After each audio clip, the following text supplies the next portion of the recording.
A group of thieves broke into the temple, stole the golden bindi from Mother Sarada's forehead, broke 2 donation boxes and took the money, also broke an almirah. This is an incident of Edi Nagar Ramakrishna Seva Mandir.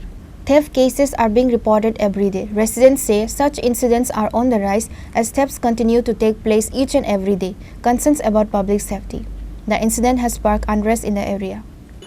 সকালবেলায় আমাদের আশ্রমের মন্দির যে খুলেন পাশের বাড়ির আমাদের দীপালি দিয়ে আমাদের উনি সকালবেলা আসছে, এসে মেন দরজা খুলতে গিয়ে দেখে এটা তালা ভাঙা। উনি ওটা খুলে ভিতরে ঢুকছে, ঢোকার পরে দেখছে প্রণামী বাক্স দুনোটা ভাঙা, ঠাকুর ঘরের দরজা ভাঙা, এবং ঠাকুর ঘরে গিয়ে দেখছে আমাদের যে শোকেসটা আছে এটাও ভাঙা। তখন তিনি চিৎকার দিয়েছে, আসলে ওনার ছেলে বলছে যে তাড়াতাড়ি আশ্রমে চুরি হয়েছে। ছেলের সঙ্গে তাড়াতাড়ি আসলো এবং আসার পরে দেখলো যে ঘটনা ঠিকই চুরি। তখন উনি আমাদের কেশিয়ার মহাশয় নেপাল বাবুকে ফোন করছে। ফোন করার পরে উনি দৌড়ে আসছে এখানে। আসার পরে উনি সবাইরে ফোন করছে এবং আমাদেরই একজন কলিগ দুর্গাশা সে আমাদের ফোন করছে।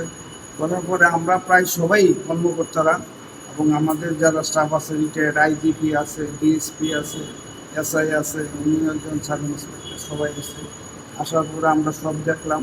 দেখার পরে আমরা নগর পিএসসি ইনফর্ম করলাম, ওসির কাছে ফোন করলাম, সঙ্গে সঙ্গে পিএসসি গাল উঠাইছে, তারা ইনভেস্টিগেশন করছে। আমরা গেছি এখানে, গিয়ে সেটা তাদের কাছে এফআইআরের কপি দিচ্ছি এবং তাদেরকে কইছি যে পুরোটা ইনভেস্টিগেশন কাইন্ডলি করবেন আর আমাদেরকে এফআইআরের কপিটা দেবেন, কারণ আমরা বেলুর মঠে এই এফআইআরের কপিটা পাঠাবো। কি নিয়ে গেছে মানে আমরা এখন অব্দি যতটুকু জানলাম, আমাদের প্রণামী বাক্স অনেকদিন ধরে খোলা হয় না, প্রায় মাস 4। Reported by Pranav from Agantla, Chinikhora.